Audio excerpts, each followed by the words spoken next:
4월 23일 법률방송 로투데이 시작하겠습니다. 법정에서 재판장은 말 그대로 재판 당사자와 변호사들의 생사여탈권을 준 절대적 존재로 여겨집니다. 그런데 악법은 법이 아니고 불량 판결은 판결이 아니라는 대담한 주장을 대놓고 펼치는 변호사가 있습니다.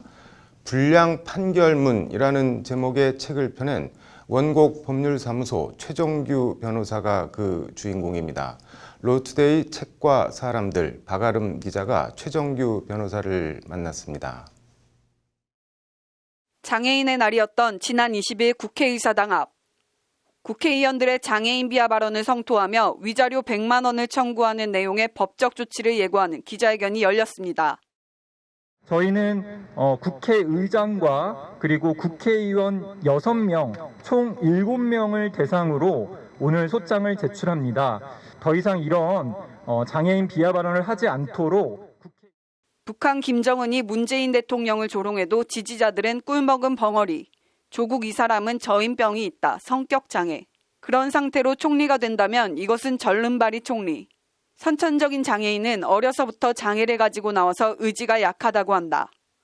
여야를 가리지 않고 국회의원들이 쏟아낸 장애인 비하 발언들입니다.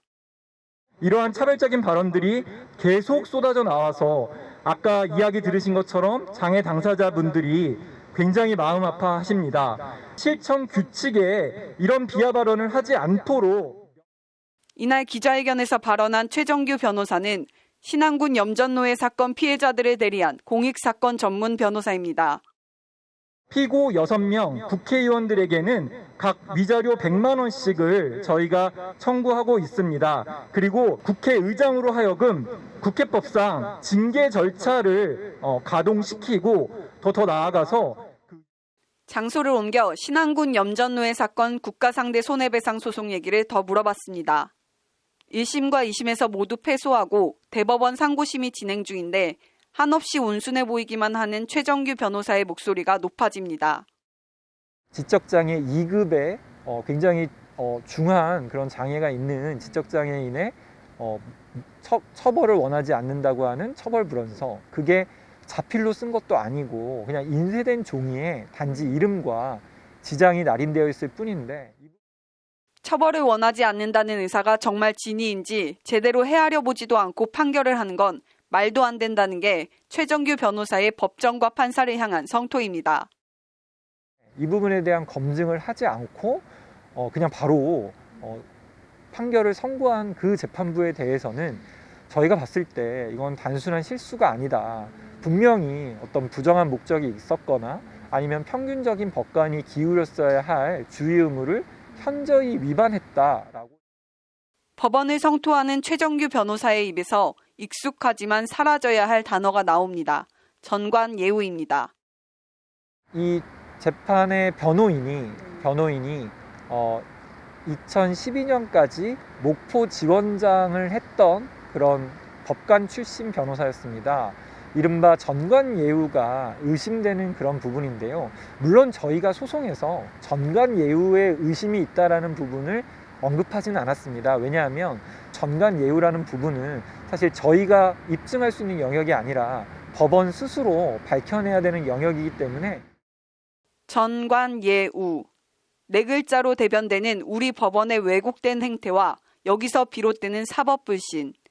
최정규 변호사가 불량 판결문이라는 제목의 책을 펴낸 배경입니다. 책은 이유 없고 무례하고 비상식적인 판결을 향한 일침이라는 부제를 달고 있습니다. 악법도 법이다. 그러니까 나쁜 법이라도 지켜야 된다. 그런 어떤 식으로 저희의 어떤 그 정당한 문제 제기에 대해서 계속 주저하게 만드는 그런 표어라고 생각이 돼서 책 시작을 악법도 법이 아니다. 악법이 법일 수 없다. 악법은 따르고 지켜야 할 법이 될 수 없듯 상식과 정의에 어긋나는 불량 판결은 판결이 아니라고, 나아가 그런 불량 판결은 유죄라고 최정규 변호사는 목소리 높여 말합니다. 저희가 시민으로서 당연히 우리가 법원의 판결은 존중해야 되지만 그런 불친절한 그런 서비스까지 우리가 감내해야 되는 것인가에 대한 문제 제기입니다. 상식에 반하는 법은 고쳐지고 당연히 수정돼야 된다라는 걸. 최정규 변호사는 나아가 절대 권력은 절대 부패해야 한다는 20세기 초 영국 역사가 존 액튼의 말을 인용하며 국민을 받들어야 할 법원이 국민 위에 군림하고 있다고 쓴소리를 합니다. 판사가 사실 국민에게 위임받은 그런 사법 권력을 잠시 일정한 기간 동안 행사할 뿐인데 마치 주인처럼 군림하고 있는 그런 행태들이 많이 보여서 직접 겪은 일을 말해달라고 하니 검찰 주장을 탄핵하기 위한 반대 신문을 하고 있는데 신문은 듣지 않고 법정에서 꾸벅꾸벅 조는 판사도 있었다며 개탄에 맞지 않습니다. 그게 가장 형사소송의 꽃이라고 표현할 정도로 굉장히 중요한 지점이거든요. 근데 이제 계속 제가 물어보고 답하고 하는 과정에서 판사를 힐끗 봤는데 졸고 있었습니다. 사실 이거는 책에 담지 않았던 내용인데요. 네, 졸고 있었습니다. 너무 이게 정말 내가 이렇게 열심히 그리고 패소 판결이 나올 경우 이런 재판 결과를 누가 수긍하고 받아들일 수 있겠냐고 최정규 변호사는 지적합니다. 국선 변호를 하고 있었는데 나는 이렇게 열심히 피고인을 위해서 검찰 측 증인을 탄핵 신문하고 있는데 판사는 졸고 있지? 라고 하는 부분이 굉장히 불쾌하고 내가 이 재판에서 정말 과연 실체적 진실을 발견할 수 있을까? 그리고 저는 솔직히 책은 이렇게 이유 없고 무례하고 비상식적인 판결을 향한 일침들로 가득 차 있습니다. 지난 2015년부터 디딤돌 판결, 걸림돌 판결 선정 사업을 지속해온 것도 법정의 주인인 시민의 권리 찾기, 법원의 제자리 찾기 운동의 주요 일환입니다.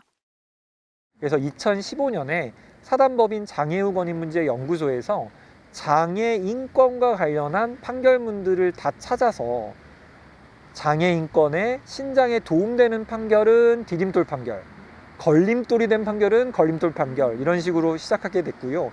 이게 장애 인권과 이주 인권뿐만이 아니라 최근에 많이 문제되는 아동 인권이라든지 또 성폭력 사건이라든지 여러 어떤 해당 분야에 있는 시민 인터뷰 말미 최정규 변호사는 취재진에게 자필 서명을 적어 자신이 쓴 불량 판결문 책을 선물했습니다. 최정규 이름 위에 적힌 법원의 주인은 바로 당신이라는 10글자가 최정규 변호사를 보는 듯합니다. 어떤 사람이 재판을 받는데 이 사람이 재벌 총수이던 아니면 노숙자인 시민이던 법원에서만큼은 동등한 대우를 받아야 된다. 변호사가 있던 없던 변호사를 400명을 선임할 수도 있던 아니면 한 명도 선임하지 못하고 나홀로 소송을 하던 법원에서 동등한 대우를 받지 못한다면 그거는 공정한 사회라고 생각하지 않고요. 정말 그런 사회와 그런 정의가 구현되는 법정과 법원이 될 수 있기를 바랍니다. 법률방송 박아림입니다. 네, 윤수경 변호사의 이슈 속 법과 생활. 오늘은 위안부 피해자들이 일본을 상대로 한 손해배상 1, 2차 소송 엇갈린 판결 얘기해 보겠습니다. 변호사님, 이게 같은 사안인데 1차는 승소, 2차는 각하 180도 다른 판결. 이거 어떻게 봐야 되는 건가요? 네, 앞서 지난 1월에 네. 1차 판결은 네. 일본이 자행한 반인도적 범죄에 대해서는 네. 국가 면제 원칙이 적용되지 않는다라는 논리였습니다. 네. 재판부는 당시에 이 사건은 피고에 의해 계획 조직적으로 광범위하게 자행된 반인도적인 행위로 네. 국제 강행 규정을 위반한 것으로 판단된다라고 하면서 네. 국가 면제는 적용하기 어렵다고 보는 것이 상당하다. 네. 그러므로 피고에 대해 재판권을 행사할 수 있다라고 하면서 일본의 손해배상 책임을 인정을 했습니다. 네. 그리고 또한 피고의 불법 행위가 인정되고 네. 원고들은 상상하기 힘든 극심한 정신적, 육체적 고통에 시달린 것으로 보인다라고 하면서 네. 원고 한 명당 1억 원씩 지급하라고 판결을 했습니다. 네. 그러나 이번 이제 2차 소송에서는 네. 1차 소송과는 다르게 국가 면제가 적용이 됐습니다. 네. 일제강점기 위안부 동원과 관련해서 네. 현 시점에 국제규범상으로는 한국 법원이 일본 정부에게 손해배상 책임을 물을 수 없다라는 취지의 판결입니다. 네. 여기에 대해서 주진열 부산대 로스쿨 교수는 네. 우리 법원이 국가 면제에 예외를 만든다면 네. 가령 국군이 과거 베트남전에서 현지 주민들에게 피해를 준 데에 대해서 베트남 법원이 손해배상 판결을 내리면 수용해야 하는 것이라고 말을 하기도 했습니다. 이게 각하 결정받은 이용수 할머니는 국제사법재판소로 가겠다는 입장인 거죠? 네, 그렇습니다. 그 판결 직후에 네. 그 이 할머니는 너무 황당하다. 결과가 좋게 나오든 나쁘게 나오든 국제사법재판소로 가자는 말밖에 할 말이 없다라고 하면서 네. ICJ의 최후의 희망을 걸었습니다. 네. 그러면서 그 무엇보다 국제사법재판소에서 네. 위안부 제도가 네. 국제법 위반이었고 따라서 일본이 범죄를 인정하고 공식 사죄할 의무가 있음을 확인해 줄 것이라고 기대한다라고 말을 했습니다. 네. 이게 우리가 원한다고 해서 국제사법재판소로 갈 수가 있는 건가요? 어떤 건가요? 그 이용수 할머니의 네. 발언에 대해서 네. 한 국제법 전문가는 네. ICJ는 개인이 아닌 네. 국가가 제소할 수 있는데 우리 정부가 이 할머니 등의 요구를 받아들여서 그렇게 할지는 의문이라고 했습니다. 네. 그리고 ICJ 재판관 출신인 브루노 시마 미시간대 로스쿨 교수는 네. 위안부 문제를 ICJ에 회부하려면 네. 당사자국인 한국과 일본이 네. 사법 관할권에 대한 특별 합의를 하는 방법밖에 없을 것이라고 내다보기도 했습니다. 네. 이창희 서울시립대 로스쿨 교수는 네. 설령 정부가 ICJ에 제소하더라도 네. 패소 가능성이 크다라고 보기도 네. 했습니다. 이게 1, 2차 소송 엇갈린 판결 개인적으로는 어떻게 보시나요? 네, 그 이번 재판부는 네. 그 국가 면제론뿐만 아니라 네. 그 2015년에 이뤄졌던 한일 위안부 합의에 대해서도 네. 1차 소송의 재판부와는 다른 판단을 내놨습니다. 네. 이번 재판부는 그 한일 위안부 합의가 네. 외교적인 요건을 구비하고 있고 권리구제의 성격을 갖고 있다라고 밝혔습니다. 네. 그렇지만 그 앞서서 1차 소송 재판부는 네. 1965년 한일 청구권 협정이나 네. 2015년 위안부 합의로 피해자 개인에 대한 법적 배상이 이뤄진 것은 아니기 때문에 네. 피해자들의 청구권이 존재한다라고 봤습니다. 네. 그렇지만 이번 네. 재판부는 네. 합의 과정에서 피해자들의 의견을 수렴하지 않는 등 네. 내용과 절차 면에서 문제가 있지만 네. 이와 같은 사정만으로 네. 그 재량권을 일탈, 남용했다고 보기 어렵다라고 말을 했습니다. 네. 이제는 이제 대법원의 판단을 지켜봐야 할 것 같은데요. 네. 같은 법원에서 상반된 판결이 나온 만큼 네. 이제 한일 위안부 합의의 구체적인 내용과 성격은 무엇인지 음. 그리고 이에 대한 국제법적 관점에서 네. 국가 면제론의 적용은 어떻게 되어야 하는지 충분한 검토가 필요할 것 같습니다. 이게 2차 소송 각하 결정에 대해서 항소한다고 하니까 일단 우리 법원 판단을 좀 더 지켜봐야겠네요. 오늘 잘 들었습니다.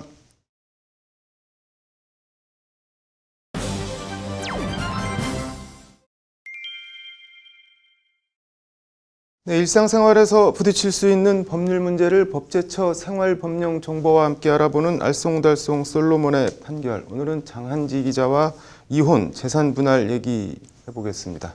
장 기자, 뭐 어떤 사건 가져왔나요? 네, 박성준은 나정선과 혼인신고를 한 뒤에 네. 아파트 예비 당첨자로 당첨이 돼서 네. 공급계약을 체결을 했습니다. 네. 그러나 결혼 후에 사소한 일에도 다툼이 많아진 두 사람은 네. 결국 1년 정도의 별거 생활을 한 후에 이혼 네. 소송을 하게 됐습니다. 네. 박성준은 이 1년 동안의 별거 기간 중에 네. 아파트 중도금과 계약금, 발코니 확장공사 계약금을 납부해 왔습니다. 네. 그리고 혼인이 파탄이 난 후에 네. 아파트 잔금을 지급하고 본인 명의로 소유권 이전 등기를 이제 했습니다. 네. 이혼 소송 과정에서 박성준이 네. 별거 기간 동안 납입한 이 분양대금은 네. 재산 분할 대상에 포함시켰지만 박성준 명의의 이 아파트는 재산 분할의 대상에서 제외된다고 하자 네. 나정선이 이의를 제기한 겁니다. 네. 박성준의 아파트는 이혼에 따른 재산 분할의 대상이 되는 것일까 하는 것이 쟁점입니다. 애매해 보이는데 아내 나정선 입장은 어떤가요?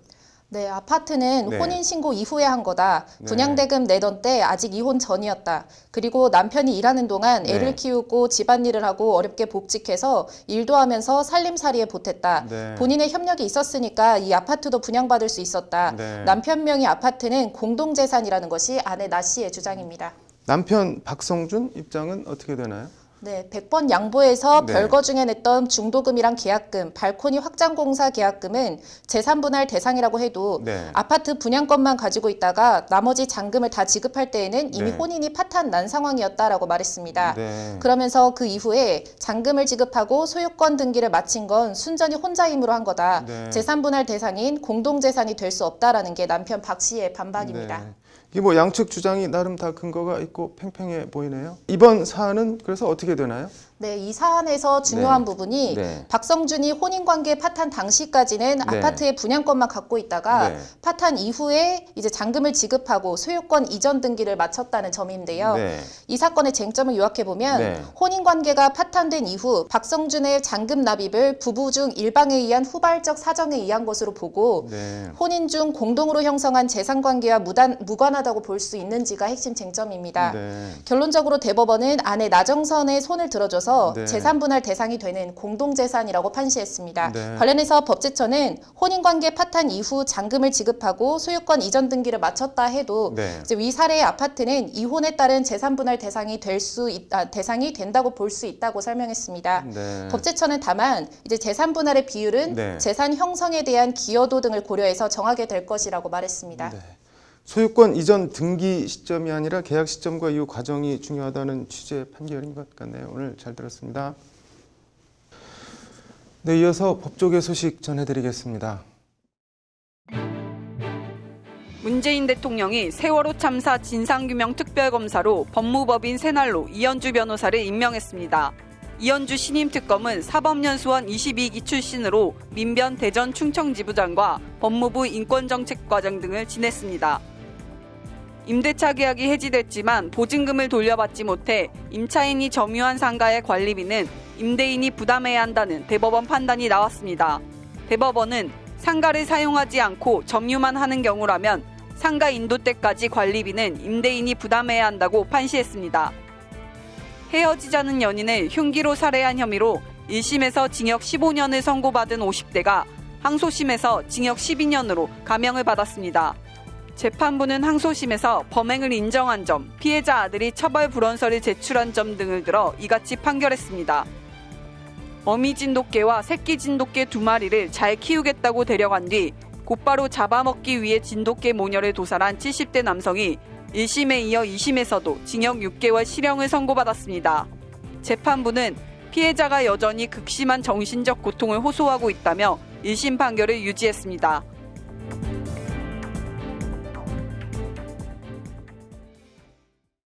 (4월 23일) 법률방송 로투데이 마치겠습니다. 시청해 주셔서 감사합니다.